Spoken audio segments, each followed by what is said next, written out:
First of all, this is the BS Report with Bill Simmons. It might be cool, I don't know. And if it's not, I don't care. The BS Report with Bill Simmons. Bill Simmons works for ESPN. He's also named the sports guy, and he writes a comical sports column. He must be a popular dude. The BS Report. It's got a real dirty sound, like a rusty steak knife cutting through a well-aged steak. Now. Here's Bill Simmons. Let's get right to this week's show. The first two-time guest in the history of the BS Report. He has a syndicated morning radio show, which you can hear online at adamcarolla.com. He's also making an appearance on the first episode of The Contender this week on ESPN, running probably 200 times. Adam Carolla, welcome back to the BS Great Report. to be back to the studio, Bill. Yeah, this time we got you a headphone and everything. I know, last time I had to wander around his driveway with the cell phone. Yeah, you've really stepped it up. Thank you. I was thinking about you last night because, you know, this new HBO show, Tell Me You Love Me. Mm-hmm. Have you heard about this show? No, what is it? It's a show that they've gotten a lot of publicity for because it's very sexually explicit. Mm-hmm. And that's really the only reason, you know, so it's going to suck in basically every guy from Is the it age the of 50 to Duchovny 40. thing? No, that's Californication. Because I've had an ass full of his ass. You know, this part where it's bold for the male actor over 40 to show his ass? Right. I'm officially done with that era. You know who started it? It was Michael Douglas. Douglas started it. Richard Gere showed a little something in American Gigolo. Yeah. I've had enough of that. I think, and Michael Douglas, in Basic Instinct, that was really the defining moment of just like a 10-second butt shot. It wasn't just like a glimpse. It was like him walking all the way from the bed to the bathroom. Like if it was shown on a plasma, the image would be burned in. It was that long. As it is, it's burned into Bill and my psyche. Yeah. Hey, the 2007 NFL season starts in a couple days. Excited. You grew up in North Hollywood. Yeah. A diehard Rams fan, and then they ripped your heart out. They moved to St. Louis. Have you ever totally gotten They were like, should we win a Super Bowl while we're in LA for 45 years? No. Let's move to St. Louis and win one 2 years after we move.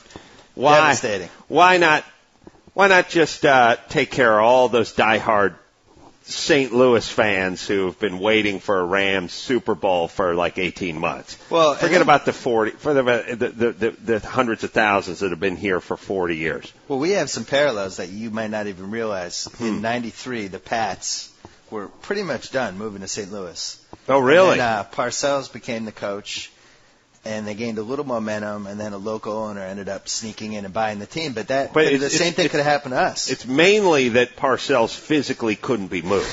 It's not that his presence made them not want to move. It's that they just did not have a lifting device big enough to move Parcells out of the New England area. Yeah, it would have been like one of those trucks that Robert Irsay used.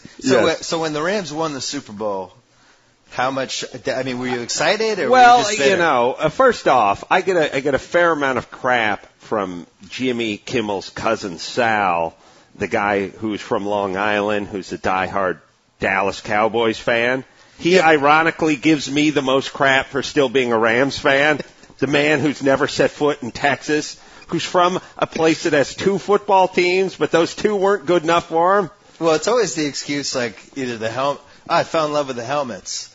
Or, I like their uniforms. It had nothing to do with the fact that they won the Super Bowl in 1977. Right. Yeah, it's usually, they win a Super Bowl, somebody's dad gets somebody a windbreaker, and they're that way, and that's their excuse. Yeah. Like, I had the Tom Landry notebook binder when I was 11, and thus I became, well, listen, I had a lamp with Speed Racer's car on it. That doesn't mean I've moved to Tokyo and devoted my life to drifting. I just wish they would admit it. Just be like, hey, I was 6, I needed a team, and they won the Super Bowl. They won the Super Bowl, and listen, you're pretty fair-weathered fans when you're 6. You're going to go for whoever's on top. Yeah. You know what I mean? Like, you don't like any indie bands when you're 6. Whoever's at the top of the charts, I don't care if it's the DeFranco family, you're in. That's the way it works when you're 6. So that's what Sal did. And then Sal gives me endless amounts of crap for being a Rams fan. But here's my challenge. I grew up a Rams fan. I had 30 years invested in the team, and then they moved, and no team replaced them. So what am I supposed to do? There's no team here. I would root for a team that came here, even though I don't think one's going to come here. But if they did, I would root for that team, but I have no team. My dad was a Dodgers fan until he was 9. And I think he was 9 or 10, and they moved. And he didn't have a team for 10 years. He refused to follow them to L.A., and then the Mets came in. He wouldn't root for them, and it wasn't until he went to college and in Boston and fell in love with the Red Sox that he kind of made the leap. But I don't think there's a right or a wrong answer to what to do in that situation, because if you're... Well, the reality is you usually end up rooting for the team you rooted for when you were in your formative years. And just like Cousin Sal doesn't live in Dallas and roots for the Cowboys, a 12-year-old Adam Carolla watched the Rams, and thus he'll root for the Rams. It's like this. If you moved out of the country, you'd still always root for the Pats. Right. And as a matter of fact, this is why this the reason why that no team is going to work in Los Angeles is we have two segments of society in Los Angeles. We have transplants from Boston and New York and Philly and Indiana who all already have their own teams and make everyone around them painfully aware of it all the time.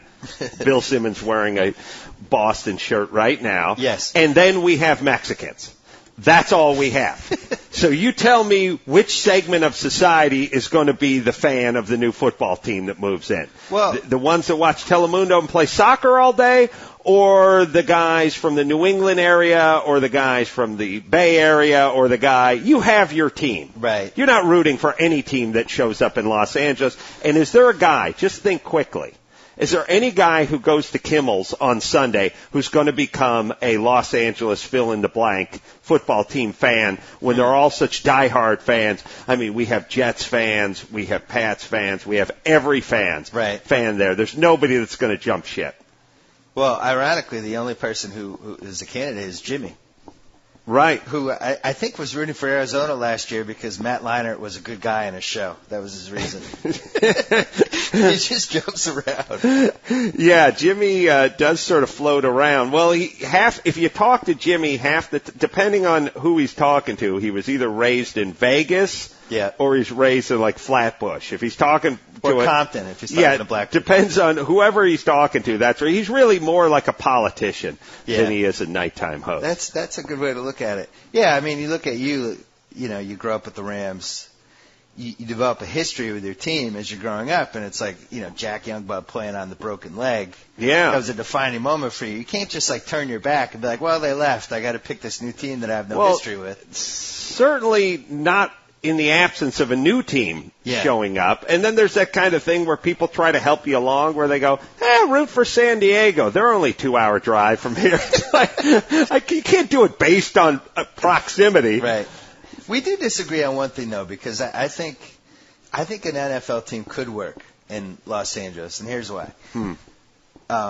There's so many people here, and there's a whole group of people that's like, you remember Kimmel or the Man Show, we had Darren the prop guy? Mm-hmm. They have these guys who are like these man's man that are like 6'1", 230, that they'll bring a case of beer to wherever on a Saturday. Right. Those are the guys that I think would get the season tickets for in the upper levels and the middle levels, and then for the luxury suites, you have like all those schmoes like Brian Grazer, all those like Hollywood types. Well, I do agree that if the team came here and got a Beckham-like quarterback or some charismatic, do you think they even need that? Though?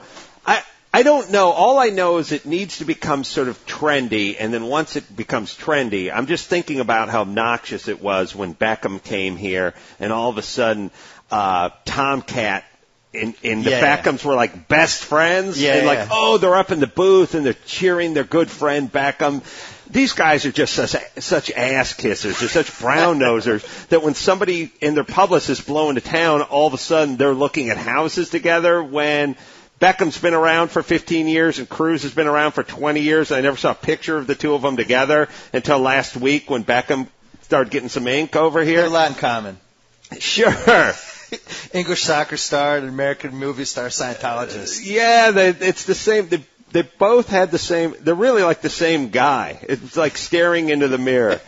Yeah. So, Well, as long as you get a lot of celebrities will jump on to anything that's hot, and then once you get a few celebrities in there, then you get the populace jumping in because the celebrities are there. So if you could make it hot for 10 minutes, maybe it'd work. What about a stadium that was just basically all luxury suites? Because I think you look at like all the people in LA, and it's like, all right, let's say you're running CAA. LA gets a football team. You want the suite. You want the suite inside the 20-yard line, somewhere around midfield. Here's the problem with a million people like Here's that. the problem with the all luxury seat stadium. It's all relative, and celebrities like to feel like they're getting more than the average guy. See, the great thing about the luxury box, it's not the air conditioning and the bottomless bucket of nachos. It's that you're looking at the back of the heads of little people that are frying out in the sun and drinking warm beer. Yep. You remove that element, and you're just looking at more luxury boxes, then you're both the same. You know, it's a weird thing. Like sitting behind home plate is great because you get to look out at all the poor saps in the bleachers who can't see what's going on. Interesting. If everyone was behind home plate, I say it would ruin your being behind home plate experience. Well, maybe you'd have like 4/5 luxury boxes. You put like about 5 rows of people in front of the luxury boxes. So That's what I'm saying. I was about to say, you do almost all luxury boxes, and you hire a handful of balding fat guys to be like fanning themselves going, oh man, it's sweltering out here. And just you create a little fake rain or something for them, and you just see them getting seagulls crapping on them and them getting pummeled by stuff, and the guy who's handing out the beer spills it on the lap, and you're just sitting there going, you poor saps. Where would they put the stadium? Well, we had there's so much open, bountiful land here in Los Angeles. If you're not listening, come on down and stake your claim. 40 acres and a mule. Come on down. When the Raiders were talking about moving, they were talking about moving to a gravel pit in like Arleta or something like that. No one has fully explained to me why the Coliseum can't work, even though it underwent a $100 million renovation 10 years ago with more luxury boxes. It would seem to me that the Coliseum, with the renaissance that downtown LA is now currently undergoing, that would be a decent place to do it, although you couldn't tear down the Coliseum because it's probably a historical landmark, being the home of the first Olympics out here and all that stuff. So I would just say mega Coliseum improvement. Leave the outside old architecture, do the modern luxury whatever on the inside, and let them play out there. SC could still play there. Jimmy's theory is that LA will never get a team because it's the leverage that the other owners use with the people that live there and the politicians and stuff, that, hey, if you don't do this for me, I'm going to move to LA. And that's why the NFL team will never have a team here. I normally disagree with his harebrained theories, but this one is good. And I don't know, though, if you could physically get everyone together and discuss that amongst the owners. Secret meeting or something? Yeah, the secret meeting, but it certainly is effective, whether it's intentional or not. It's very effective to always have this dangling over the head of any city that's not going to buy you a new stadium. Yeah, because if they gave LA an expansion team, who would be the dangling city then? I don't even know. I don't know. I guess whatever city whoever moved from to come here. But it would never be as big a market as L.A. I feel like New York City could have like 5 teams. Well, I don't know what I don't know what the size of Indiana is versus the actual numbers, like the populace of Indianapolis or someplace like that. But if you just go sheer volume, New York has 12, 13 million people, something like that. Right. And so if you take Green Bay has 2 million people, then New York could have 6 teams. I mean, mathematically, I suppose. I don't know. Well, Green Bay and Buffalo and a couple of those, there's probably like 7, 8 more American cities like that if you put an NFL team in there, even though it would make no sense, they would do fantastic because everybody's lives would revolve around that team. Right. You know what I mean? Like you put I guess San Antonio, they have a basketball team, but you put an NFL team in San Antonio, they're fired up. They have an NFL team. It's like gives them a legitimacy they wouldn't have had. Yeah, I mean, this is getting back to my argument of why LA's a bad place, because people come to LA to do their own thing. Yep. And fans are followers, and you need to follow in order to have a following. Right. And we're not out here to follow. Everybody left their hometown, came here. They want to be a writer, a comedian, an actor, a producer, whatever it is they want to do. Porn they star. came here to do it, porn star, and not follow somebody else. You give a place like Green Bay where these guys are bleeding green and gold and all working in the same meat packing plant for the last 4 generations. Right. And you got yourself a following. Well, how does that explain the gigantic crowds for USC and UCLA? Just alumni? I do wonder how that goes. I don't know that. I mean, like this USC's number one has always had a really good football program. Yeah. And there is tons of alumni, and then you have a student body of 30,000 people that help fill out the stadium. But I don't know that UCLA was filling up the Rose Bowl every game. Right. I mean, I would imagine when UCLA is playing Fresno, there's probably 40,000 people in the stadium that holds 100. It's a surprisingly underrated rivalry, the USC-UCLA thing. Like, they actually do dislike each other. Yeah. Like, there is bad blood. You would never think it because they're both out here. I'll tell you what there is. There's no love loss. Yeah, that's true. There's not some love loss or sprinkling of love loss. There is no love loss. You're an old school NFL fan. No picks pools. No fantasy leagues. No reading up on your team online. You wake up on Sundays. You put on the same pair of blue jogging pants you're wearing right now. Put on a hat, and you come over to Jimmy's and you watch the games. That's it. Right. You want nothing more from your NFL experience than that. Are you afraid to cross the line and join the fantasy movement? I've seen, you know how a lot of people said, like, I never got into booze. I saw firsthand what booze did to my family. Yeah. My dad was a horrible drunk. My Right. mother was an alcoholic. I saw that firsthand the tragedy of alcohol. I feel that way with the fairy tale football. I see you guys screaming at each other, not talking half the season, sending vitriolic emails back and forth, constantly upset over games that have no meaning in anyone's life except for you happen to have the long snapper on that team, right, and he just bounced one back to the punter, and now your weekend has been ruined. Even though the Patriots won going away, you still have had a horrible weekend because your second team, the fairy tale football team, has lost. And I've just seen the bad blood that it creates, and I want no part of that. You know, it is amazing how much unhappiness there is during the average Sunday because you have a 1 in 2 chance your favorite team's going to win. Your fantasy team, only in a 12-team league, only one team can win. So odds are you're going to be unhappy with that. Right. Most of us gamble, even though gambling is illegal. We gamble recreationally Sure. without any money because you can't gamble in this country. But the odds are we're going to lose most of our bets because we all have the same bets, and they all lose, especially if you jump on the bandwagon. Right. But yeah, it's like and then the real real tragedy is hearing everyone's convoluted scenarios about how they lost.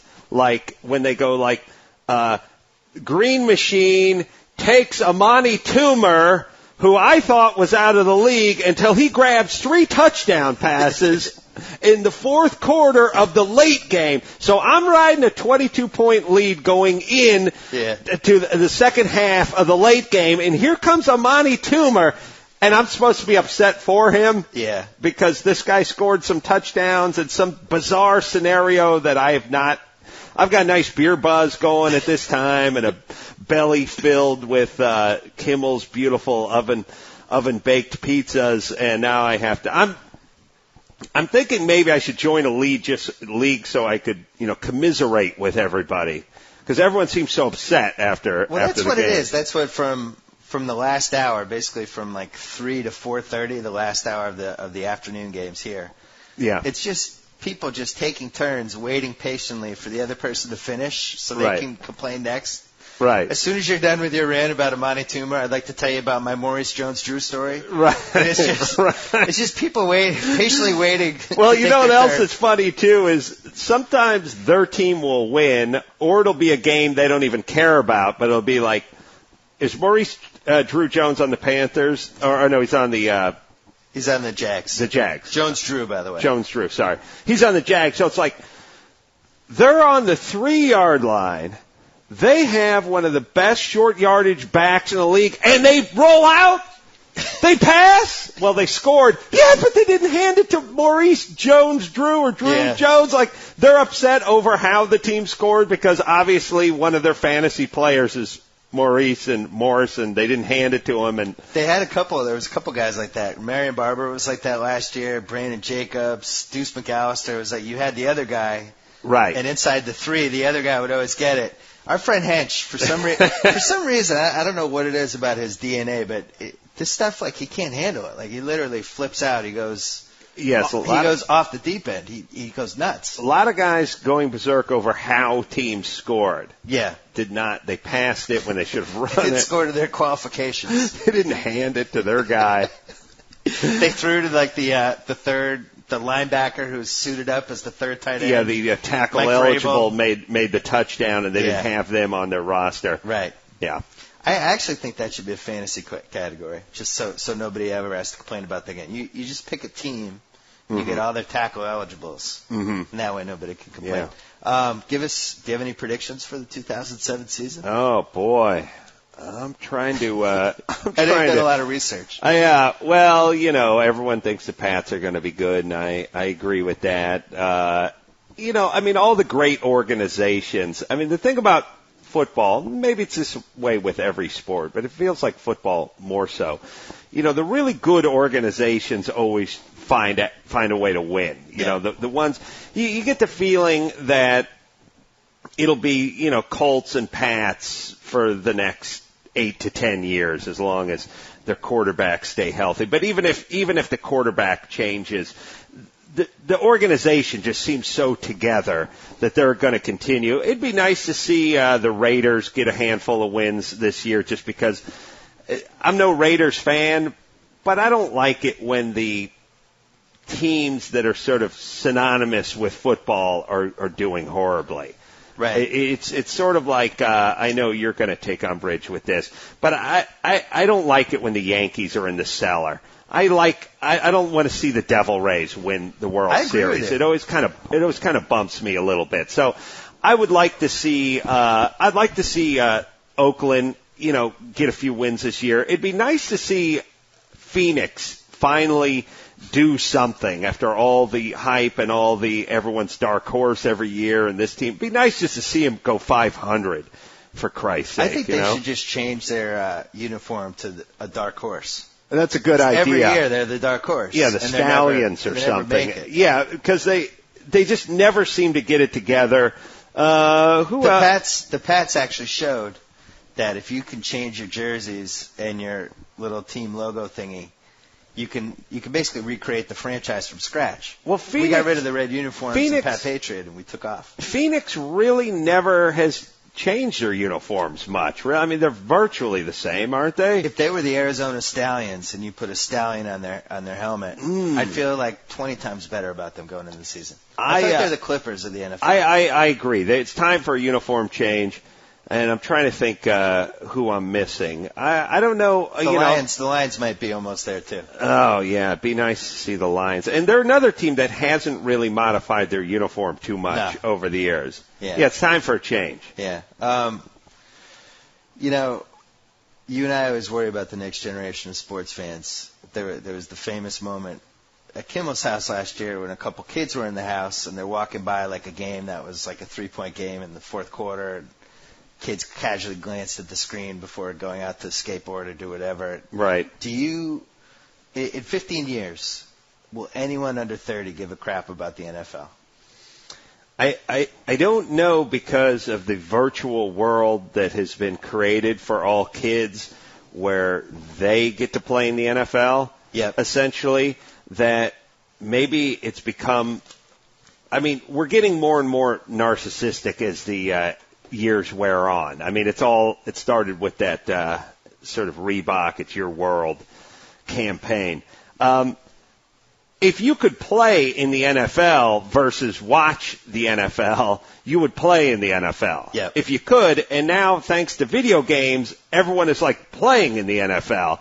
So you don't have to dream about it anymore. You don't have to dream about it. You're playing in the NFL from a beanbag chair in your dad's den, but you're still playing in the NFL. So I don't know, like, I'm not so sure if kids are into watching anymore. I think they're into fantasizing or actually doing it. So then you throw in all the online porn, and it's pretty much all over. Oh, yeah. I mean, what would we have done if we were kids? If you were 12, 12-year-old Adam Carolla right now in the year 2007, do you care about football? I was just thinking probably not. I was just thinking if you showed me a computer with online porn in it, what I would have done to steal that magic box with the unlimited supply of porn in it and how it would have affected my life.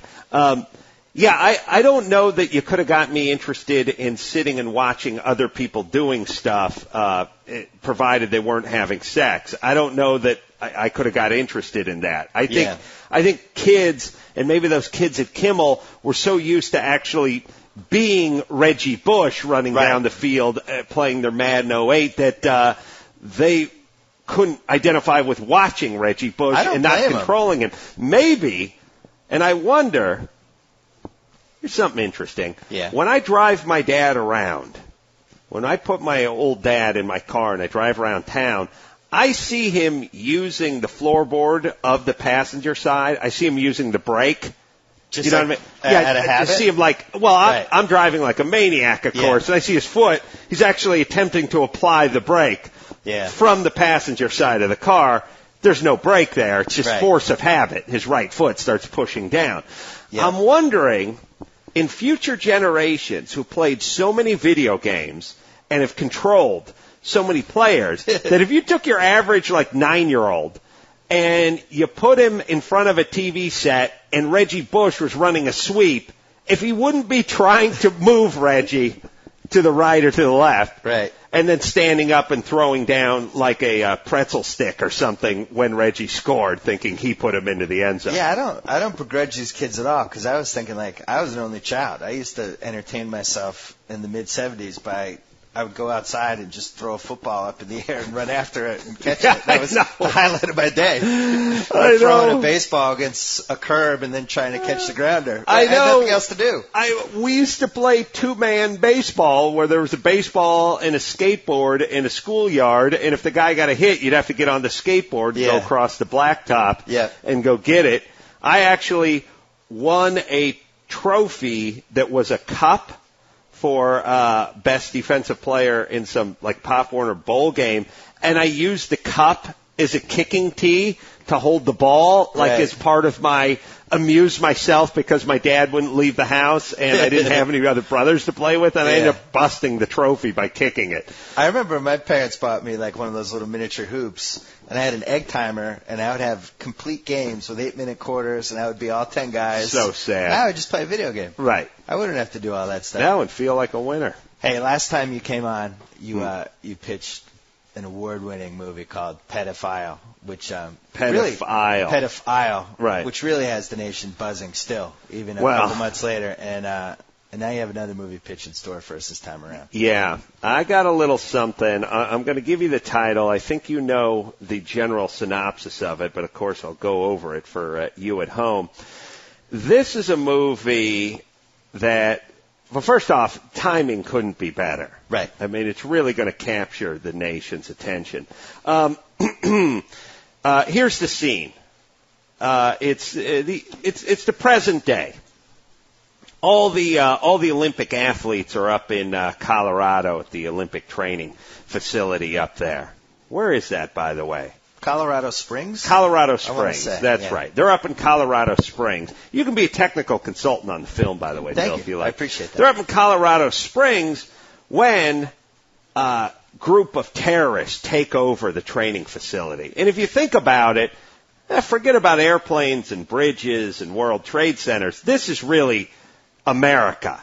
These are our Olympic athletes. These are the guys waving the flag and, playing the anthem when they take home the gold. They go after these people, but they get more than they bargained for. Right. So right off the bat, it's a little shade of toy soldiers. Little shade of that. Little toy shoulder. Yeah. Soldiers. Right. Toy soldiers. It's the Al Qaeda team have gone into the training facility, locked the place up. Of course, done the explosives and the hostage and the whole thing. Got everyone, all the Olympic athletes locked up. Now, the Olympic athletes, they're from every part of the country. Wait. You left out the "now that I have your attention" scene. Oh, yeah. They always have to do that part where the guy, the soft-spoken leader, fires a couple rounds from the Uzi into the air and says, "Now that I have your attention." And then he goes on and gives his speech. Well, sometimes they'll mix it up, and he'll just randomly shoot one of the coaches. Yeah. Or one of the teachers. That's how you know the guy's really, really evil. Yeah. He'll do that move where he shoots the guy you don't think he's going to shoot, where he's like talking to one guy and turns the gun and shoots the other guy in the head. That's evil. And then there's the one where the guy shoots the guy just for no good reason and makes a little example. Yep. Of him, and he never bats an eye. Seems to almost enjoy it.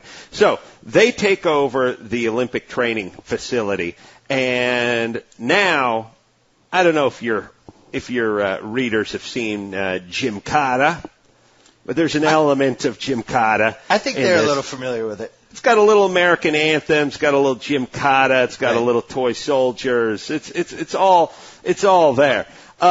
They've locked these guys up into the main gymnasium, and they're going to blow it up unless their demands are met.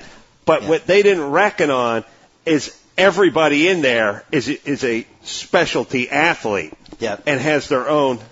It's like there's a little element of that kind of Dirty Dozen. Where this guy's the explosives expert, and this guy's a computer hacker, and this guy's a second story man. For instance, there's a window that's 19.7 inches, which would be in a new Olympic record, by the way, that's up, that the pole vaulter has to get to. 19.7 feet. To get to freedom. Right. You know what I mean? And there's a part where the guy throws a grenade in there and the discus guy, spins it around and fires it. It's all going for new records, by the way. But the culmination, and of course the gymnast, doing the pommel horse thing and, kicking some ass. Then you also have the long wire that's rigged to explode and the high jumper has to jump over it without setting it off. Right. Got to get over the wire without tripping the wire and everything, we always do that thing where it's like, how high is that wire above the gym floor?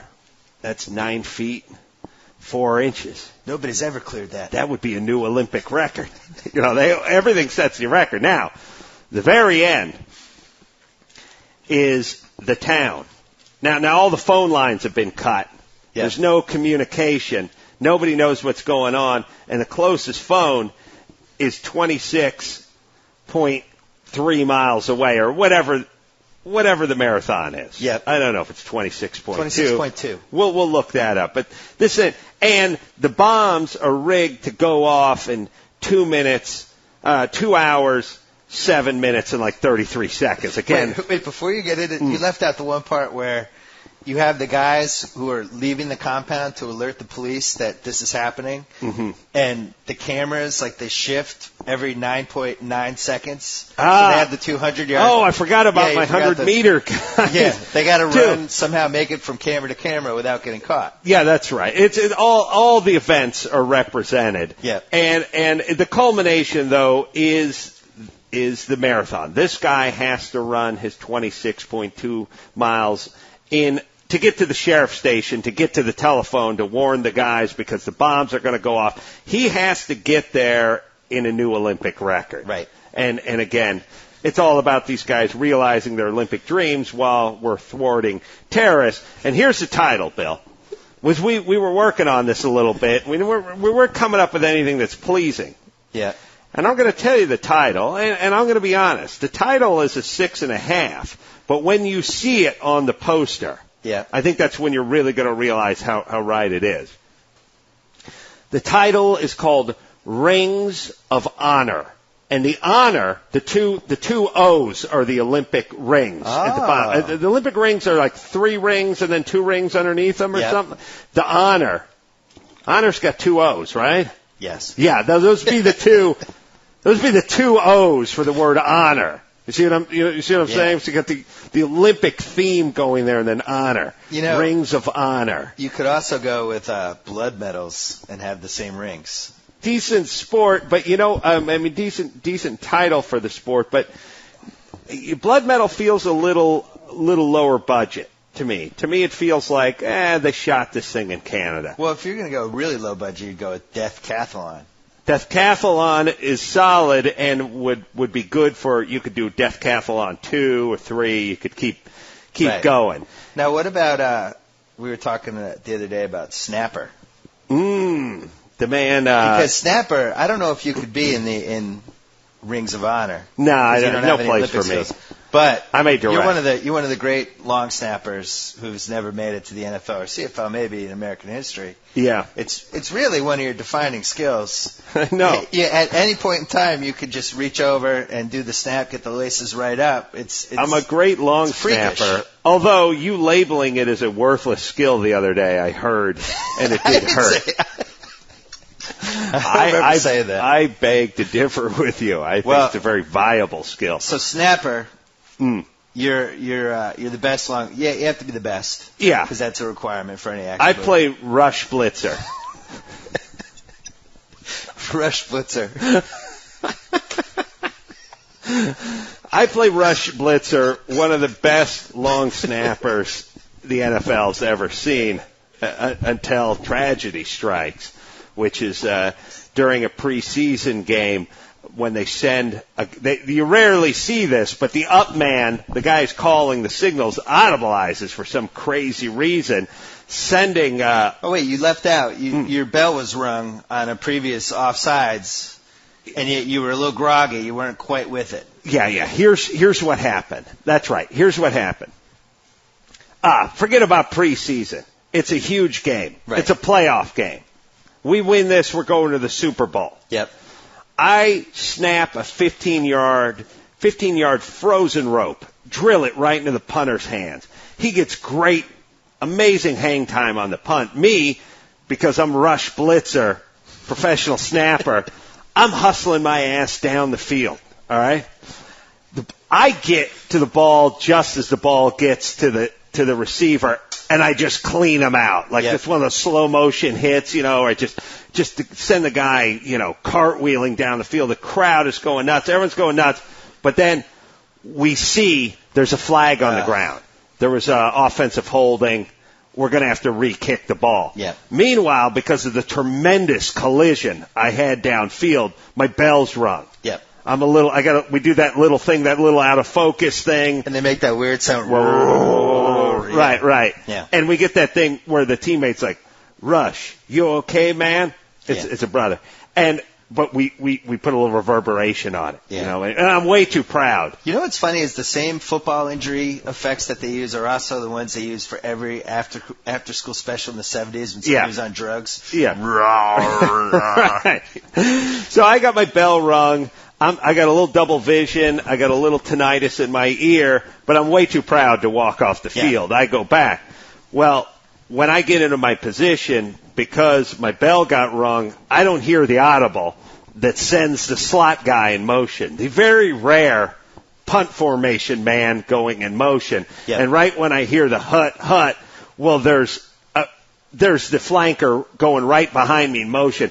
I drill the ball at 70 miles an hour. Yep. He's standing literally 4 feet behind me. I mean, it's equivalent to Roger Clemens hitting you with a pitch, but from 5 feet away. Right.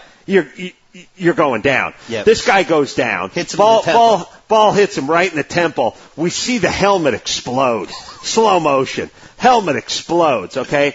He goes down. We do that thing where we know he's dead because his eyes are open when he goes down, and we Dutch the camera. That's where we take the camera and we turn it on the side and follow him down. So it looks like the whole screen fell over on its side. The old Apollo Creed angle. Right. Rocky IV. That's right. Yeah. That's how you know the guy's dead. Yeah. He's dead. Yeah. So then we cut to 3 years later, cabin in Montana. Rush, wait, what's my name again? Rush Blitzer. Rush Blitzer's a shell of himself. Yeah. He's taking to drink. He's drinking again. He's drinking again. Yeah. He's got a full beard. He's not falling. He doesn't even know what month it's in. He's got a dog that one of the sensitive like labs. Yeah, he's got the lab that seems to know what he's thinking. Yeah. We do cutaways to the dog. A lot of cutaways to the dog that lets you know what I'm thinking right. by what he's thinking. Like when the coach comes back to get me. Yeah. Like, Rush, I don't know if you found out, we made the playoffs. A long snapper just got a compound fracture of his tibia. Yeah. He's not going to play. And we need you to come back and play. Close up on the dog, give him the, huh? You know what I mean? Well, weren't you suspended from the NFL for 2 years? That's right.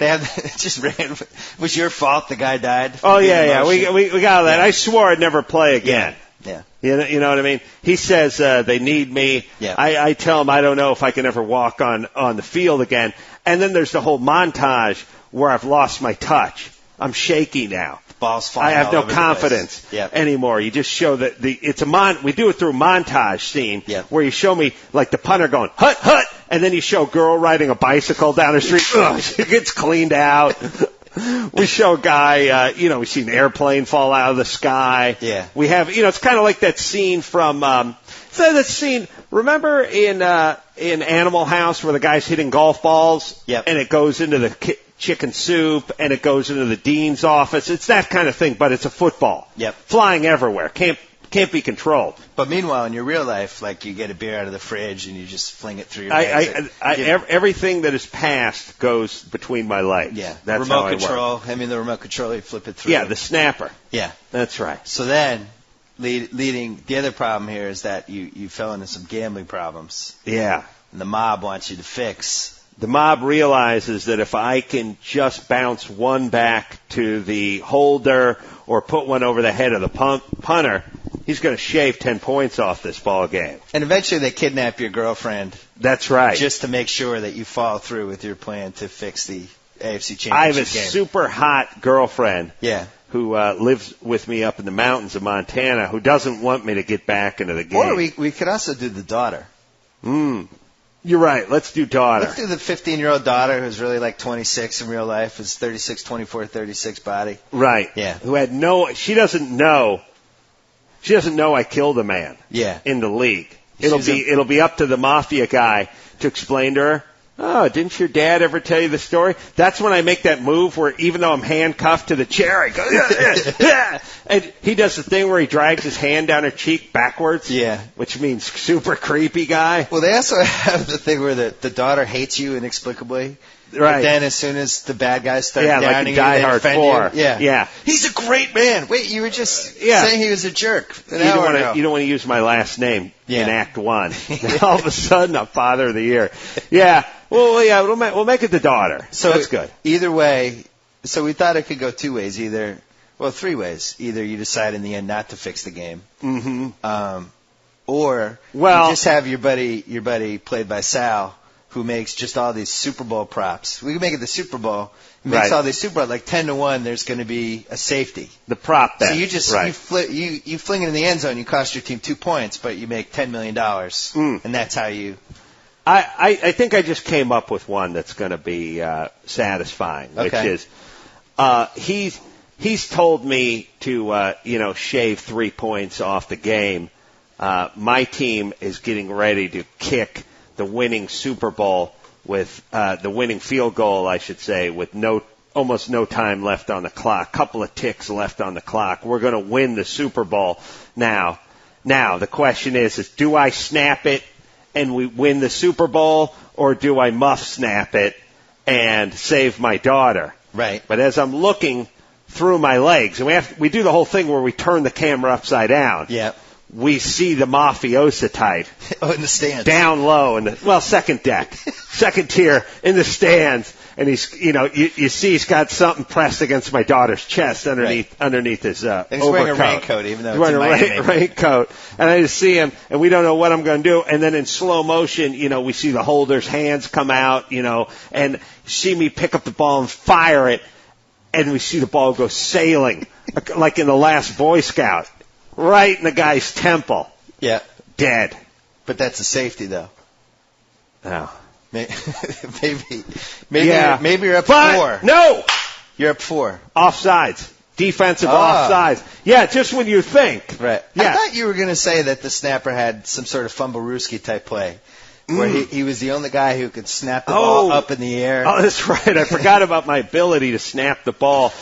The hang time on my snap was, 18 seconds. Right. I could drill a perfect spiral Straight up in the air, like 70 yards. So it'd be like an aerial Fumblerooski. The defense would see you snap, they'd all charge the ball. Meanwhile, the ball would just go straight up in the air. Right, stays there for like a You block your guy for like a 2 5 seconds. Mississippi, and then lands in my hands, and I take it right in. Yeah, we could do that. Maybe too. in the third quarter you We do that did in the third. go-ahead TD. We do that in the third quarter, and then we'll kill the mafiosa guy with the snap, and there'll be defensive offsides Excellent. on that one. Yeah, I think we're and onto something. then I'll re-snap it, and we'll make it. Really, the best things about this movie are the title, Snapper, Right. and Rush Blitzer. Forgot about it. I just thought of his name. That would be a great name. That was good. All right, last thing. You're on the Contender. You were in the first episode. Tell us about your experience on the Contender, premiering on ESPN this week. Yeah, I went down there to where the hell was it? The Contender gym is down in East LA on the wrong side of the tracks, Nice. and got to spend some time with Buddy McGirt, which is a great name. One of the greats. Sugar Ray. Oh hell, what's the other trainer's name? Like he's got a great like Chico or something. Well, like whatever it is, he's one of the greats. whatever it is, but it was Buddy, Chico, Sugar, and Adam.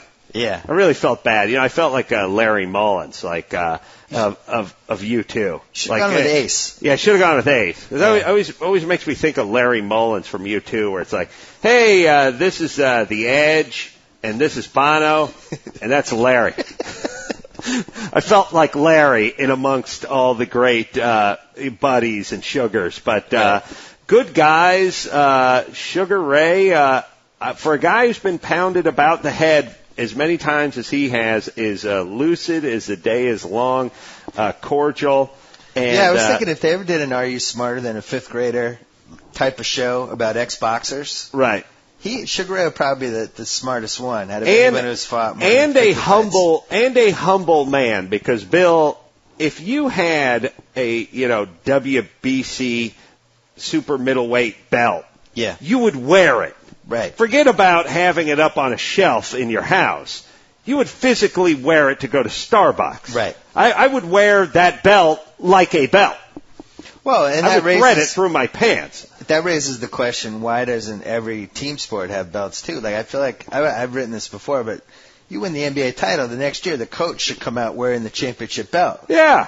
Well, they have it in they have it in Flash it to the rodeos. crowd. You Yeah. get that belt buckle if you win the rodeo. Yeah, Sugar Ray, nice guy, humble guy. We watched all the prospective fighters fight. They were not going half speed. Yeah. Sugar Ray was not going half speed with any of them either, and it was a thrill. I mean, I'm a boxing fan, so Right. just hanging around Sugar Ray is exciting enough, and then hanging around the guys, and I got to put on the old Focus punching mitts and have them punch those for a while, and give a few points and tips to guys who really didn't need it.